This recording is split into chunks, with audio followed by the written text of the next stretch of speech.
Bienvenue dans le Broker du jour. On fait le tour des actualités des différents marchés avec nos deux analystes de chez eToro, réseau social de courtage. Nous sommes en plateau avec David Derry, bonjour. Bonjour. Vous êtes social media manager chez eToro, et Antoine Fraisse-Soulier, vous êtes en ligne avec nous et vous êtes analyste financier chez eToro.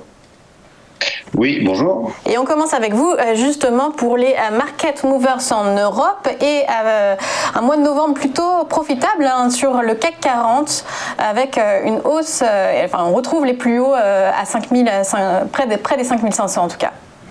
Oui, c'est vrai que le CAC 40 connaît un début de mois de novembre assez impressionnant.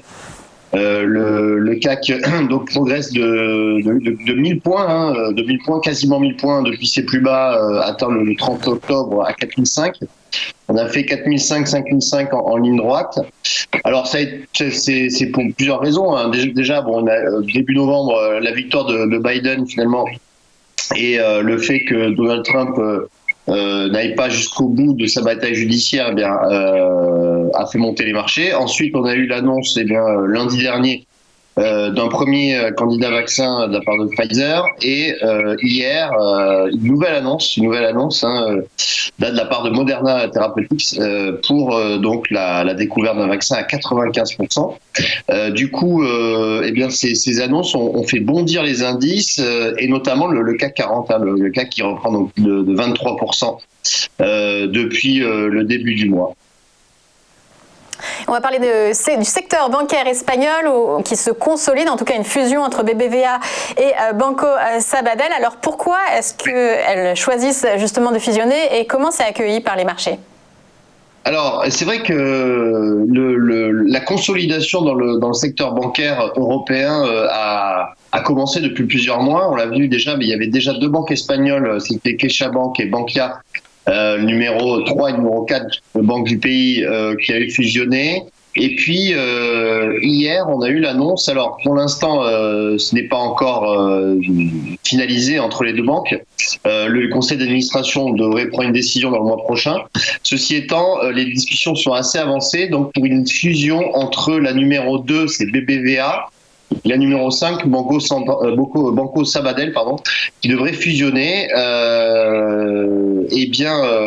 Les marchés ont très bien accueilli ces annonces, puisque le titre BBVA a pris 15% hier et Banco Sabadell, lui, a pris 25%. Alors, c'est à relativiser, bien sûr, ces hausses, parce que comme vous le voyez à l'écran sur les graphiques, par exemple, pour Banco Sabadell, on était à 1 euro le titre en début d'année. Là, on avait fait 25 cents au plus bas, donc le titre avait perdu 75% depuis le début de l'année. Donc là, cette reprise de 25%, c'est bien sûr une bonne chose, même si le titre est largement en baisse depuis le début de l'année. Mais c'est vrai que le secteur bancaire dans son ensemble, pas uniquement les banques espagnoles, mais le secteur bancaire européen est en train de rebondir significativement depuis le début du mois. On a par exemple des Sociétés Générales aussi qui prend plus de 30% depuis 2 semaines, et donc on voit qu'on a un secteur qui vraiment redevient plébiscité par les investisseurs. Et un autre rebond, c'est celui de l'industriel de la construction des bâtiments, Saint-Gobain.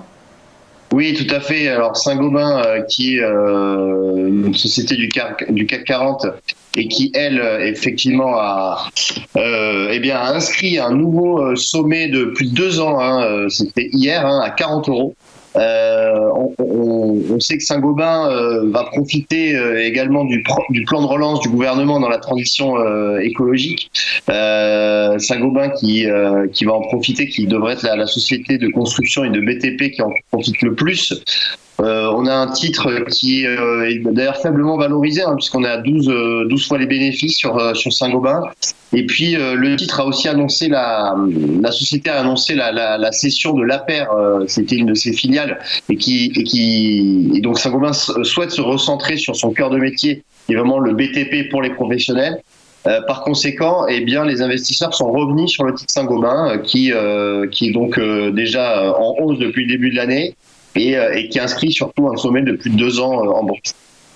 Merci Antoine pour ces actualités européennes. On vous retrouve en fin d'émission pour un point pédagogie.